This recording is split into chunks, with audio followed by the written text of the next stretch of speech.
داغې نه بعد دا یو ورور سوال کړی دی چې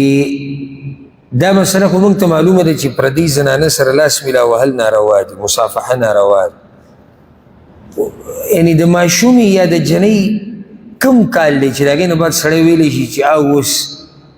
د جنۍ باندې هم سړی پابندي ولګوي په دې ماشومې او په خپل هم سړی احتیاط کوي که چېرته مخې ته داسې څه راشي. خو دا ښکلی سوال دی چې دې دپاره څه محدود عمر دی د زنانه د جنۍ که نه څنګه. ګوره دا یاده کوي هغه ماشومه چې هغې ته د چا اشتها نه راځي، یعنی څوک پکې رغبت نه لري د شهوت په باب کې، نه د نکاح دپاره مناسب ده، نو دې ته کتیم شي، دې سره لاس هم میلاولی شي. او که دا لوپټې نه په سر کړي، سر یې نه پټ کړی، نو څه خبره نه ده، دې کې څه حرج نشته. خو دا کومه ده هغه چې نکاح لایق نه ده، نه څوک دې ته د شهوت په نظر ګوري، نو که څوک ورسره لاس میلاو کړي ویني، دې کې څه حرج نشته. ښه نه د فتنې یره ده، ګورئ نه د فتنې یره ده، او دا عام عرف دی په ټولو معاشرو کې چې داسې ماشومه په لارو کوڅو کې هم ګرځي، دکان ته هم ځي راځي، نارینهو سره په خیر هم کوي، او څوک دا عیب نه ګڼي یره داسې ماشومه ده. ښه او دا غالبا هغه عمري چې دا ماشومه داسې د 7 کالو د 7 کالو نه لاندې دي کېږي، غالبا داسې. ورسره دا مسله ده چې دې کې هلک او جنۍ یو شان دي. ورې هلک او جنۍ دې کې یو شان دي، لکه اوس هلک دی دومره عمر کې دی چې هغه ته یو زنانو ته د شهوت په نظر نه ګوري، نه دې فتنه جوړېږي، نو هم دا زنانه دې هلک سره لاس هم میلاولی شي، نو ته کتیم چې څه حرج پکې نشته. لکه څنګه چې یو روایت کې راځي چې ابراهیم د رسول وسلم زوی چې کله وفات شو، نو زنانو وله غسل ورکړی، ولې وړوکی و ماشوم، نو غسل وله چا ورکړی؟ زنانو وله ورکړی. اوس که چېرته دا ماشومه بالغه، موږ د بالغې خبره نه کوو، بالغه خو واضحه ده چې پیغله شوه، خو قصه ختمه شوه، هغه غاړې ته که چېرته دا ماشومه داسې حد ته ورسي چې د دې نه فتنه جوړېږي، دې ته کیدی شي څوک د شهوت په نظر وګوري، نو د دې حکم هغه حکم دی کوم چې د پیغلې حکم دی. که ماشومه د 9 کالو ده، بعضې ماشومانان چې وي 9 کالو کې ته به دا چې ته د 15 کالو ده، نو دلته موږ دې ته نه ګورو نه غریبه غوړه ده اوس د 9 کالو، لرکتې 9 او 10 ته بدن ته وګوره، فتنه تې جوړېږي او جوړېږي، کیدی چې څوک ورته د شهوت په نظر وګوري، او کیدی شي بس بیا دا به پردم کوي، د دې سره به لاس نه میلاوي،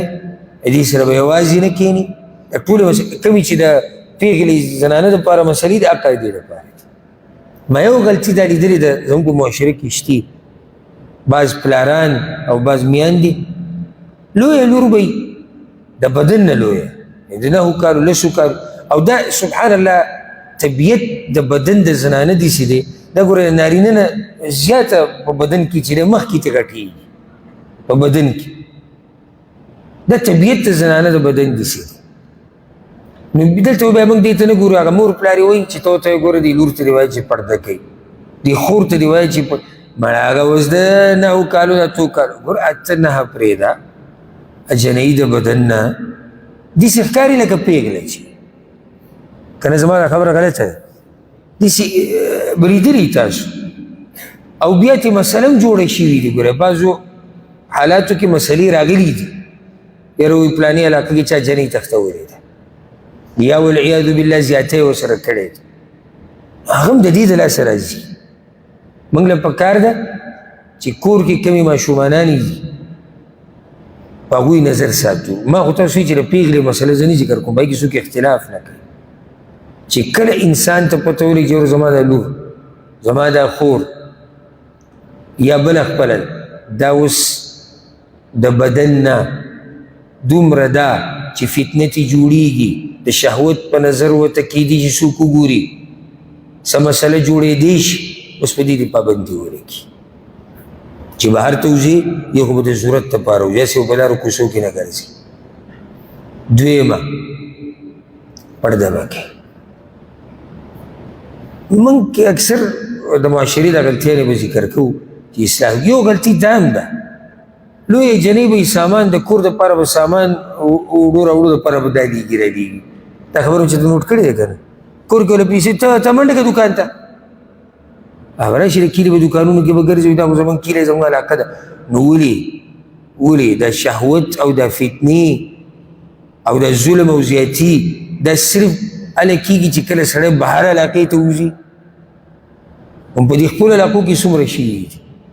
نو دی وایي نه بس دغه نږدې دوکان دی د نږدې او د لرې خبره نه ده د الله بنده خپل کلی دی د خپل او د پردي خبره نه ده مسله د دې ده چې دې جنۍ ته هم مشکل جوړېدی شي او بل چا دپاره مشکل جوړېدی شي اوس زما او ستا به حیثیت د یو نارینه به څه طریقې چې ده ته کله پته و دا خو موږ د جنۍ مسله ذکر کړو دا د خپلوانو چې کله تا یو جنۍ ولیده او تا ته پته دی چې یاره دې سره لاس میلاوالو نه فتنه جوړېږي او بیا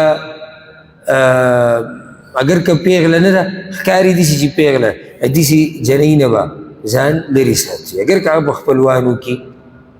اوس داسې خپلوان چې محارم زه د هغوی خبره نه کوم خو زه د پردو خبره کوم چې هغه محارمو کې نه بیا به ورسره لاس نه میلاوې یوازې به ورسره نه کښېنې یو دا بلې خبرې ته مې ذهن لاړ او خفه نه شي دي څوک وایي چې یاره دی خو د معاشرې د معاشرې لازم بعض خبرې به ذکر کوو چې اصلاح وشي ما په بعضو خلکو کې په ډېرو کې نه په بعضو کې یو بل مرض لیدلی دی او هغه دا چې جنۍ صحیح د پیغله نه ده د 7 کالو ده 8 کالو ده داسې جنۍ زه یم چې دا په غېږ کې په مخ اغسته راغسته او په مخ یې دې ښکلول راښکلول دا هم غیر مناسب دي پته نه چې دې خبرو کې تاسو ما سره اتفاق کوئ او که نه دا دروازې بلکل بندول نه دي پکار یو محارمو خبره زه نه کوم داسې خپل دی چې محارمو کې نه دی جنۍ د 8 9 کالو او د هغې کې کېنولی ولې بلکې موږ خو دا وایو بعضو کې دا عادت دی ثابت هلک مې غېږ کې کېنولی که نه نشته داسې یا لوی هلک به یې د 10 کالو 12 کالو 14 کالو دی به لګوي ښکلی به یا به چکونه لګوي ډېر هغه نیچ خوی دی یعنې سړی د خپل بچي دپاره څوک د خپل بچي دپاره خوښوي نه خوښوي اوس یو ماشوم دی وړوکی دی 2 کالو دی د 3 دی 4 دی 5 شپږو دې عمر کې خلک دا ماشومانه اوچتوي لګوي ښکلی راښکلی خبر اوس د 10 کالو هلک دی 12 کالو 14 کالو مسله دا ده چې یره د فتنې شتي نو چې یره د فتنې شتي نو د دروازه بندول پکار دي بله دا کومه د مینې طریقه ده چې په ماشوم باندې سړی چکونه لګوي دا کومه طریقه ده او بیا عمر د هغه داسې دی چې شبهه پیدا کوي نو ځکه شریعت تا ته دا وایي چې یو ځای کې شبهه پیدا کېږي او په تا باندې ګمان کېدی شي بد ګمان هغه ځین او هغه کار نه ځان لرې که چې خبره بلکل واضح وي اوس ګوره ماشوم راغی ستا خواله د ملګري زوی دی زه ملګري کره ورغلم د هغه زوی راغی 10 12 14 کالو څوارلسو ښکلی ځوان راغی طریقه دا ده ما سره میلاو شو په سر ورله لاس راکاږه وی الله دې لوی سړی الله دې حفاظت وکړه یا کله ناکله سړی ماشوم ځان ته داسې رانږدې کړي بلې ملا یې وټپوي لوی سړی شي صحیح ده ځان سره غېږ کې کېنول او پرزول کول او که نینګي ترې راښکول ما ته خو مناسب نه ښکاري که نه نو په دې بعضو خبرو کې ما ته به یو سړی وایي چې مړه دا ته ګوره چې دروازه دې بنده نه کړه مسله سباله کیدی شي فتنه جوړه شي نو هره مسله چې کیدی شي کي که نه طریقه کار به دی چې موږ به د اول نه دروازه هغه بنده کړو چې دا د کیدی شي دا خبره ته وشي.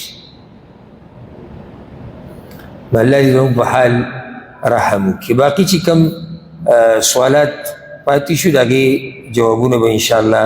پر روان نشست کې ورکو. رب العالمین دې زموږ د ځوانانو زموږ د پیغلو د الله حفاظت وکړي، زموږ د نارینهو زموږ د زنانو د الله حفاظت وکړي، او د مسلمانانو د ملکونو د الله حفاظت وکړي، د مسلمانانو د ملکونو امن د الله برقرار ساتي، او زموږ مسلمانان زموږ ځوانان د الله د هر قسم نشو تماشونه وساتي. هذا والله أعلم وصلى الله وسلم على نبينا محمد.